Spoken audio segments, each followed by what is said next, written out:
Hello mga B, a day in my life as a law student and a single mother. So it's Saturday and may class ako in the morning sa law school and occupational therapy ni Sky ng tanghali. So ayun, pumasok muna ako sa school and then si Mama ang sumama kay Skylar sa therapy. So after ko mag-school, of course I have to fetch or kailangan ko sunduin si Skylar, but before that may errand muna akong pinuntahan at saka ko sinundo si Skylar. So ito na yung therapy niya. Ganyan. So, nag-video lang ako ng konti para makita nyo. And then, of course, dumiretso na kami pa uwi kasi I need to study pa. And, ayan, late lunch. So, bago ako mag-aral, nag-upload muna ako ng reels, edit ng konti, gumawa ng vlog.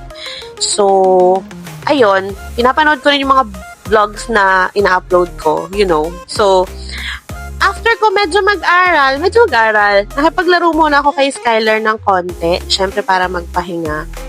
So, kung mapapansin nyo, sobrang playful ni Skylar, and napaka-sweet and clingy niya, as in. Parang mama's boy, Charis.